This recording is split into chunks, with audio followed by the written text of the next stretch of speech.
Astaghfirullah. Membahas surah Al-Mujadilah ayat ke-22. Allah Subhanahu wa taala berfirman, la tajidu qauman yu'minuna billahi wal yawmil akhir yuwadduna man hadallaha wa rasulahu walau kanu aba'ahum aw abna'ahum aw ikhwanahum aw ashiratahum ulaika kataba fi qulubihimul iman wa ayyadahum bi ruhim minhu wa yudkhiluhum jannatin tajri min tahtihal anhar khalidina fiha radiyallahu anhum wa radu an ulaika hizbullahi ala inna hizballahi humul muflihun.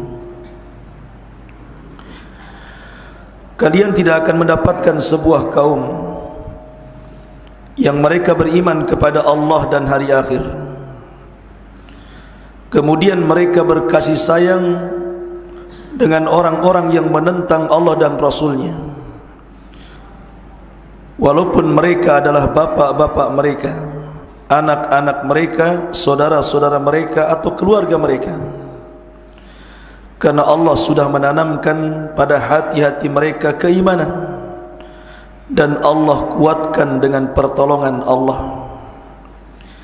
Kemudian kelak Allah masukkan mereka ke dalam surga yang mengalir di bawahnya sungai-sungai. Mereka kekal di dalamnya. Allah pun redha kepada mereka, mereka pun redha kepada Allah. Merekalah kelompok Allah. Ingatlah sesungguhnya kelompok Allah, merekalah orang-orang yang beruntung. Surah Mujadilah ini ayat 22 ada asbab nuzulnya, ada sebab turunnya.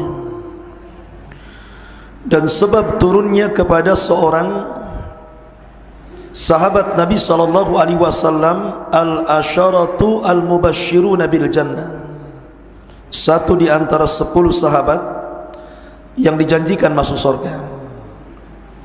Dialah aminu hadhil ummah, aminnya orang ini, aminnya umat ini, maksudnya orang yang terpercaya dalam umat Islam, Abu Ubaidah ibnul Jarrah. Abu Ubaidah ibnul Jarrah ini salah seorang sahabat Rasul yang mula-mula masuk Islam, bahkan dia orang kelima yang masuk Islam setelah Abu Bakar dari kalangan orang dewasa, kemudian Ali dari kalangan anak-anak, dan Zaid ibnul Harithah dari kalangan budak. Kemudian Sa'ad bin Abi Waqqas, dan yang kelimanya adalah Abu Ubaidah ibnul Jarrah, masuk Islam di tangan Abu Bakar Siddiq radhiyallahu anhu. Ketika terlibat dalam peperangan pertama kali, perang besar yang dicatat dalam sejarah, bahkan diabadikan dalam Al-Quran, idza jaa nasrullahi wal fath, apabila datang pertolongan Allah, maksudnya perang Badar Kubra. Abu Ubaidah ibnul Jarrah ini kita tahu tidak pernah luput dari peperangan bersama Rasul, termasuk dalamnya perang Badar. Masalahnya dalam perang Badar ini Abu Ubaidah diuji oleh Allah Subhanahu wa taala dengan sedemikian rupa ujian yang sangat berat. Karena ayahandanya Abu Ubaidah ini terlibat ikut perang dan di belakang tentara Abu Jahal, sementara Abu Ubaidah ibnul Jarrah berada di barisan Nabi sallallahu alaihi wasallam. Maka dalam peperangan itu ayahnya memang hendak mengincar anaknya saja. Dilihat Abu Ubaidah dikejarnya sama ayahnya, tapi Abu Ubaidah senantiasa menghindar dan tidak mau melayani ayahnya. Sampai suatu ketika tidak bisa terelakkan lagi. Ini sudah berhadapan-hadapan antara ayahnya dengan Abu Ubaidah ibnul Jarrah, sementara ayahnya hendak menyakiti Nabi sallallahu alaihi wasallam. Maka Abu Ubaidah pun kemudian maju, akhirnya bertempur melawan ayahnya, dan Allah takdirkan Abu Ubaidah membunuh ayahnya sendiri dalam perang Badar ini. Maka setelah Badar Kubra dimenangkan oleh kaum muslimin dengan kemenangan yang luar biasa, maka Abu Ubaidah merasa sedih yang luar biasa. Bagaimanapun yang meninggal dan yang dibunuh itu adalah ayah kandungnya. Sedih dia. Apalagi ucapan orang-orang kepada Abu Ubaidah mengatakan, sungguh Abu Ubaidah qad habita amaluhu, sudah gugur seluruh amalannya. Fa innahu qatala abah, karena dia sudah membunuh ayahnya. Maka Abu Ubaidah pun menjawab dan mengatakan, wallahi ma qataltu abi, demi Allah aku tidak membunuh ayahku, walakin qataltu asyirka fi syakhsi abi, tapi aku hanya membunuh kesyirikan yang ada pada jasad bapakku. Maka Rasul mendengar seperti itu terdiam sampai turun ayat ini, la tajidu qauman yu'minuna billahi wal yaumil akhir yuwaduna man hadallaha wa rasulah walau kanu aba'ahum aw abna'ahum aw ikhwanahum aw ashiratahum. Engkau tidak akan dapat sebuah kaum yang betul-betul beriman kepada Allah dan hari akhir, mereka terlibat kasih sayang bersama orang-orang yang memusuhi Allah dan Rasulnya, walaupun mereka yang memusuhi itu bapak-bapaknya, anak-anaknya, saudara-saudaranya, keluarganya. Maka orang yang beriman tidak mungkin berkasih sayang dengan mereka. Disinilah ada al-wala wal bara, meletakkan loyalitas kepada orang yang beriman dan berlepas diri dari orang-orang yang memusuhi orang-orang yang beriman. Karena arti wala itu mencintai Allah, mencintai Rasul, dan mencintai orang-orang yang beriman. Dan arti bara itu artinya memusuhi musuh Allah, musuh Rasul, dan musuh orang-orang yang beriman. Dan dalam Islam, membunuh ayah sendiri dibolehkan kalau memang dia seorang kafir harbi, kafir yang memerangi. Tapi kalau seandainya dia adalah seorang kafir dhimmi ataupun kafir musta'man atau kafir ahdi, maka haram, tidak boleh. Sebagaimana kisah kemarin Sa'ad bin Abi Waqqas, Allah Subhanahu wa taala turunkan kepadanya, wasahibhuma fid dunya ma'rufa. Tetap walaupun orang tua kafir itu, kita berlaku lemah lembut kepada mereka dengan cara ma'ruf. Masalahnya orang tua Abu Ubaidah ibnul Jarrah ini memusuhi Allah, memusuhi Rasul, mengangkat senjata, ikut terlibat dalam perang. Makanya terpaksa Abu Ubaidah pun membunuh ayahnya. Dan Allah turunkan ayat ini khusus bagi Abu Ubaidah dan akan dibaca sampai hari ini, bahkan sampai kiamat dibangkitkan. Engkau tidak akan mendapati sebuah kaum yang beriman kepada Allah dan Rasul, kepada hari akhir, mereka berkasih sayang dengan orang yang memusuhi Allah dan Rasulnya. Ma'asyiral muslimin yang dimuliakan Allah Subhanahu wa ta'ala, sedikit saya akan menjelaskan biografi Abu Ubaidah ibnul Jarrah. Abu Ubaidah ibnul Jarrah ini terkenal memiliki keutamaan yang luar biasa di hadapan Rasul dan para khulafaur rasyidin. Ketika Rasul meninggal dunia, ketika orang-orang Ansar kemudian ribut ingin memilih Sa'd bin Ubadah menjadi pemimpin pengganti Rasul, datang Abu Bakar, Umar, dan Abu Ubaidah. Tiga orang ini menemui orang-orang Ansar yang sedang rapat. Kata Abu Bakar, kepemimpinan itu hanya ada pada orang-orang Quraisy. Adapun orang-orang Ansar hanyalah wuzara, pembantu dan menteri-menterinya. Kalau engkau mau, di sebelah kanan saya ada Umar bin Khattab, di sebelah kiri saya adalah Abu Ubaidah ibnul Jarrah radhiyallahu anhu. Pilih salah satu dari keduanya. Artinya Abu Bakar sangat percaya dengan Abu Ubaidah sehingga memilihkan di antara dua manusia mulia siapa yang paling tepat untuk menjadi khalifah sepeninggal Rasul. Walaupun ketika itu Umar menolak dan mengatakan selama ada Abu Bakar aku tidak layak menjadi pemimpin, maka dia pun membaiat Abu Bakar disusul dengan orang lain.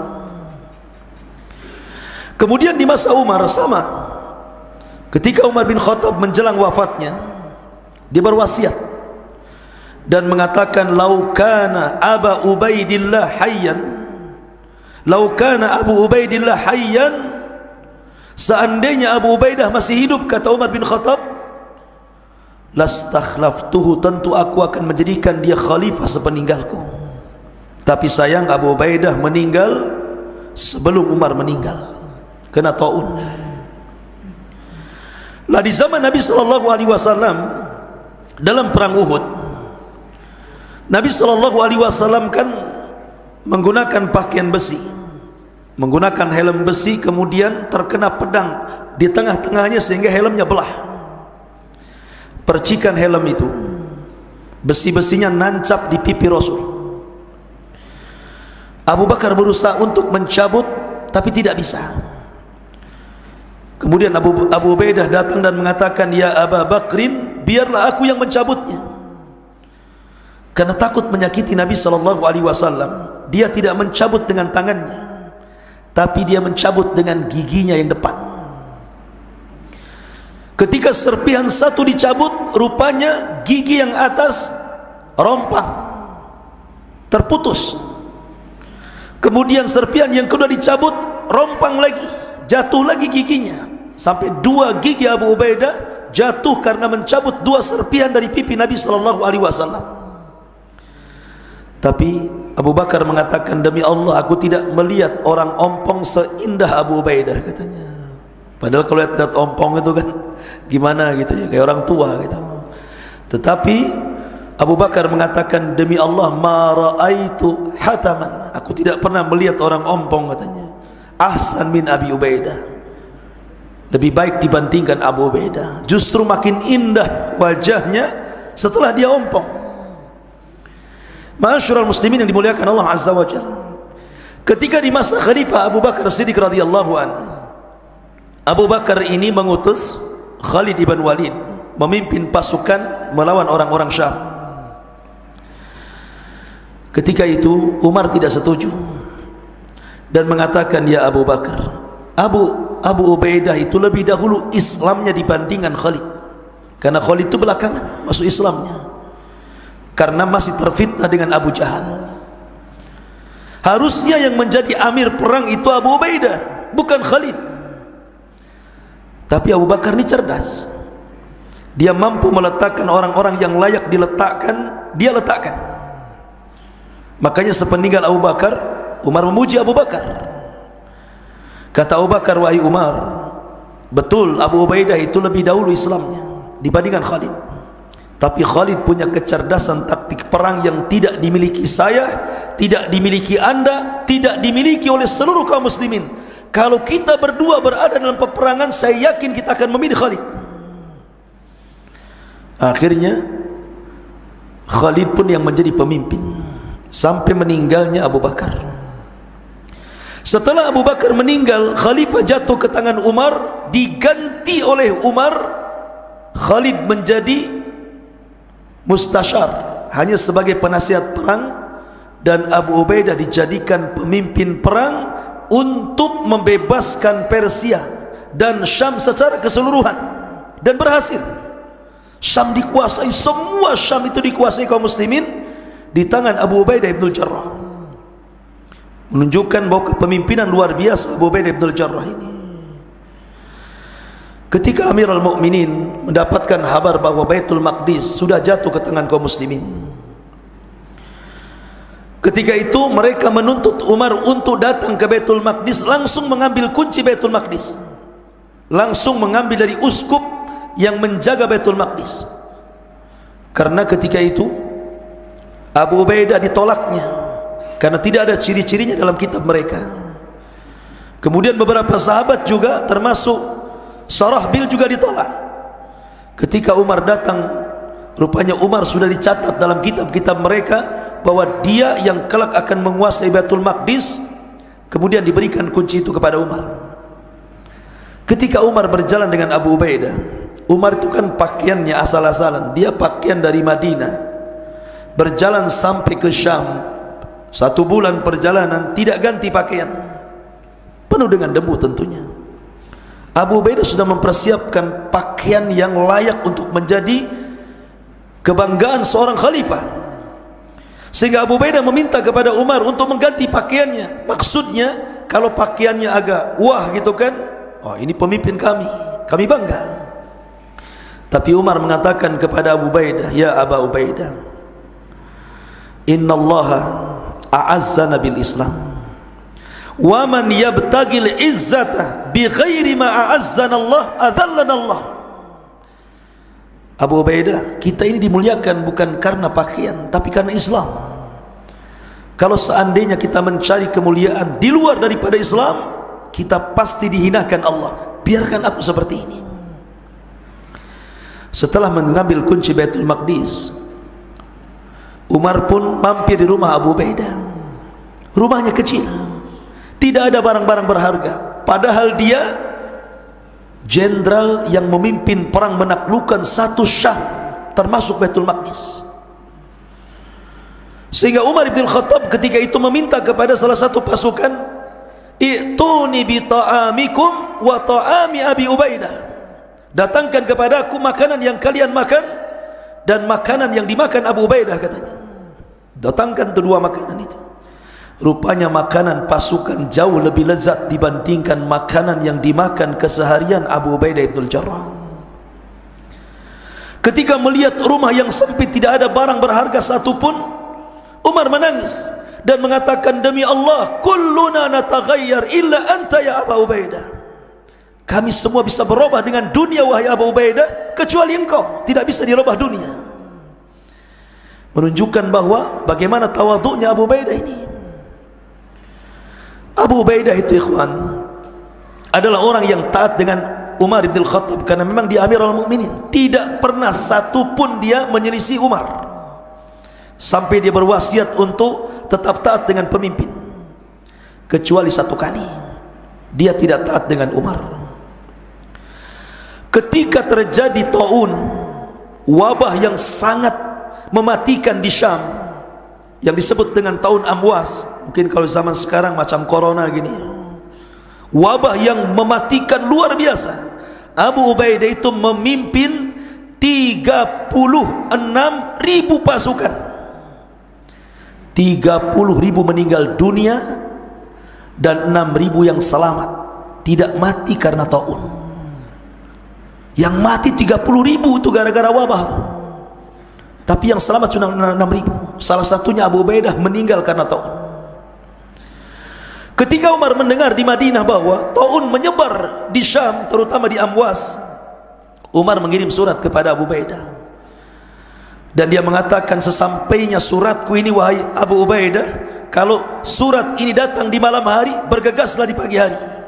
Kalau surat ini datang di pagi hari, bergegaslah di malam hari, berangkat ke Madinah, supaya engkau selamat dari penyakit taun, dan saya mencintai engkau karena Allah. Tapi apa balasan Abu Ubaidah? Dia mengatakan, ya Amirul Mukminin, tidakkah Rasul bersabda, apabila ada wabah di sebuah kaum, maka yang di dalam jangan keluar, dan yang di luar jangan pernah masuk ke dalam. Dan saya tidak akan meninggalkan Syam, dan saya akan tetap dengan pasukanku. Sesampainya surat itu kepada Umar bin Khattab, menangis Umar bin Khattab, sehingga orang-orang mengatakan, amata Abu Ubaidah, apakah Abu Ubaidah meninggal dunia wahai Amirul Mukminin? Kata Umar, la walakin qarib, tidak, dia tidak meninggal, tapi sebentar lagi dia akan meninggal. Selang beberapa hari dari sampainya surat itu kepada Umar, satu keluarga Abu Ubaidah ibn Jarrah meninggal karena wabah taun. Keluarga Mu'ad bin Jabal juga meninggal karena wabah taun. Banyak sahabat-sahabat mulia meninggal karena wabah taun. Dulu taun adalah azab yang Allah timpakan kepada Bani Israel. Tetapi taun bagi kaum muslimin sebuah syahid bagi yang meninggal karena taun. Abu Ubaidah mati syahid karena meninggal di atas taun. Ma'asyiral muslimin yang dimuliakan Allah Azza wa Jalla, inilah di antara al-qasas wal Quran. Subhanakallah bihamdika asyhadu an la ilaha illa anta astaghfiruka wa atubu ilaik. Allahu ta'ala alam. Assalamualaikum warahmatullahi wabarakatuh.